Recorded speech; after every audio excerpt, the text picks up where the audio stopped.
So it seems I'm in my chronograph era at the moment. I find myself wearing chronographs more and more as of late, especially since picking up this little beauty. Yeah, this is the Yema Rallygraph Alpine Cup Edition, which I featured in a video a few months back. I've just really been enjoying this thing. I think it's absolutely gorgeous. And it also has this pretty high crystal. And in a couple of ways, it really reminded me of a much more expensive chronograph that I've had my eyes on for some time and always liked, but could never ever justify pulling the trigger on, and that is the Tag Carrera Glassbox series. Yeah, there's some mechanical, vintage-looking chronographs with a pretty crazy domed crystal on them that actually wraps around the bezel, and while I personally could never justify spending thousands on any watch, I recently saw one that was much more in my ballpark, that bore quite the resemblance to it from Timex. Yeah, I saw this one on their site when I was browsing a while back and was quite surprised that I hadn't checked it out. And that's because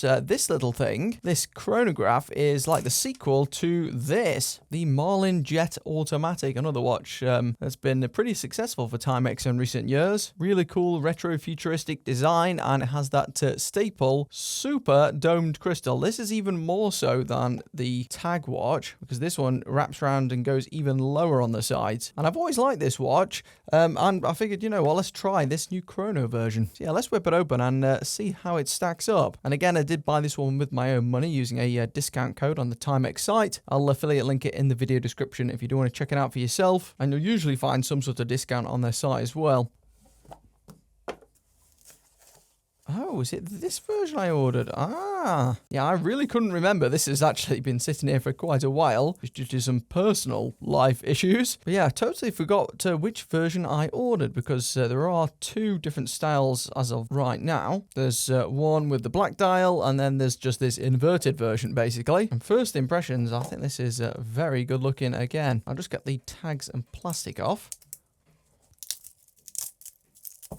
And here it is. I think we do have a sticker across this crystal too. Indeed we do.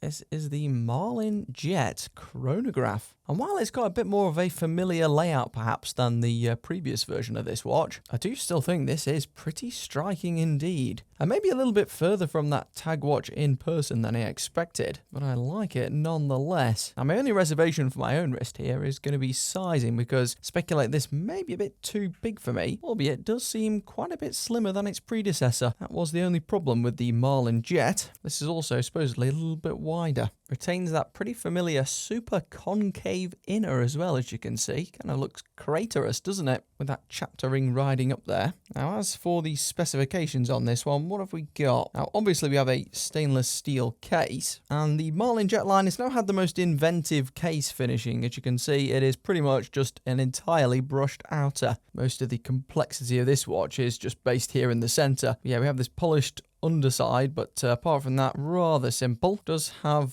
some interest going on in the case back here. If I peel that off. Now, no view at the movement this time. We do still have a screw back here, apparently with a 50-meter water resistance rating, which is just about enough for most people, and not atypical of chronograph designs like this, though I personally prefer a 100-meter rating or 10 bar, just so you can really expose it to water. It also here just says quartz analog movement. Now, as you might expect, unlike the Tag, a watch costing many times less is not going to have a mechanical chronograph movement. Those are fairly expensive on average. Now, in the past, Timex has often said just quartz movement, and they've actually ended up using a mecha quartz instead, which is arguably a little bit better, or at least more entertaining. Let's test and see what they've gone with here. And that did feel like a mecha quartz to me. Definitely had that defined clunk. You can see here we're also not getting the typical 1 beat per second. This is actually like 2 or 3 there. And this will be the real telltale sign if I stop this using the top pusher and reset it. If it goes slowly, it's usually quartz. But if it snaps right back to 12, it is mecha quartz, which is a bit of a hybrid movement containing some mechanical components.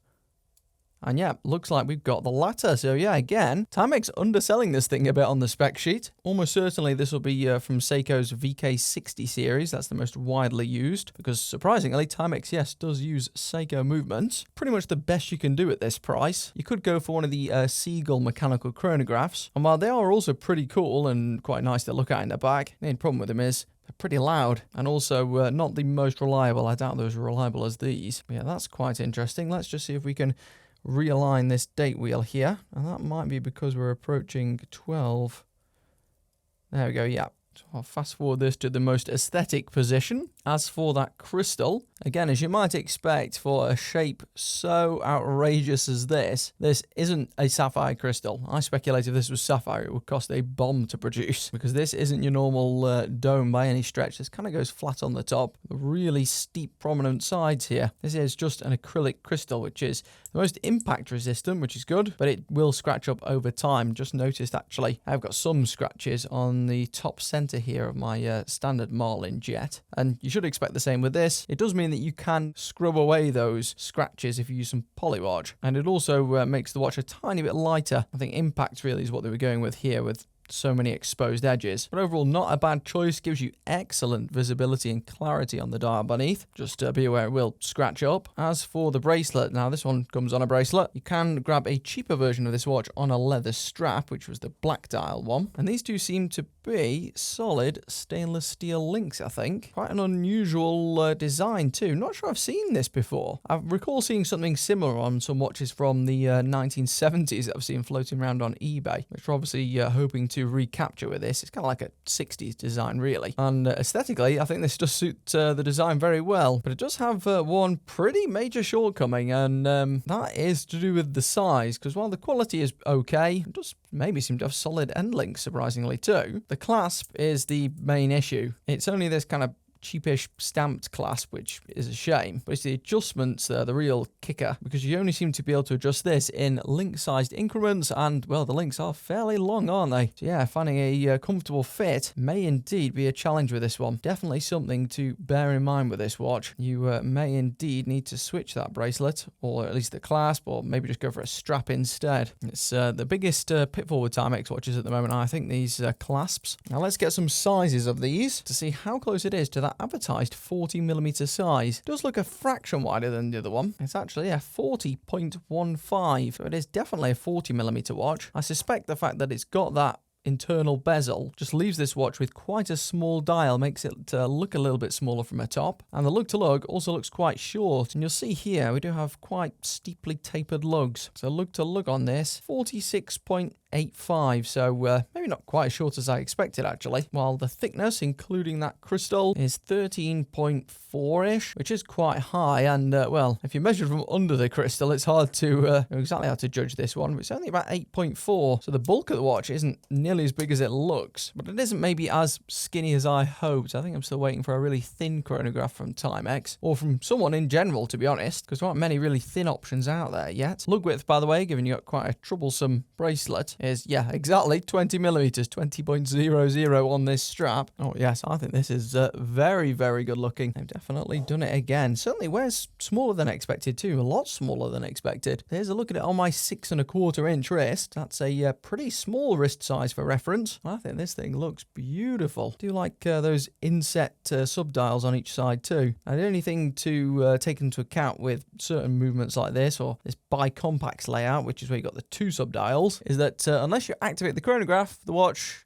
kind of looks a bit dead there, doesn't it? You know, it doesn't have a ticking seconds hand or a subdial with one in. But as far as symmetry is concerned, I think this is gorgeous. And it is more symmetrical than the previous version of this watch. Definitely wears a bit better too. Not sure if some of that's just because this strap doesn't pass underneath the case or what. Or maybe those lugs are a bit more steeply tapered. Definitely seems to be less space underneath them. I think this design really suits being a chronograph. And again, just has that really kind of luxurious design language with these Marlin Jets. More so than with most of the other Timex ranges. The dial here isn't quite as simple as it maybe looks on camera. It's got almost like a flecked surface. Has some slight micro texture to it. I'd say it's, if anything, slightly closer to a silver than a white. And as you can see here, even with my small arm, it's barely extending past the edges of my wrist, which is quite good. That means it should probably fit most of you watching this video. And my favourite bit maybe of these Marlin watches, or to some extent I guess some of those tag watches, is that this bit where the crystal goes around the outside of the bezel, from a above, it just gives you this kind of like milky glow around the dial, as you can see, which may not give you the best visibility of the tachymeter that's actually running around the outside there, but it does look cool. Almost frames the dial like it's kind of emerging from some water or something. And the price on this watch, by the way, I mean, I've got no regrets about pulling the trigger on this. They start from full price, about £260 for the black version, and this one is about 20 quid more on the bracelet, which must work out about $330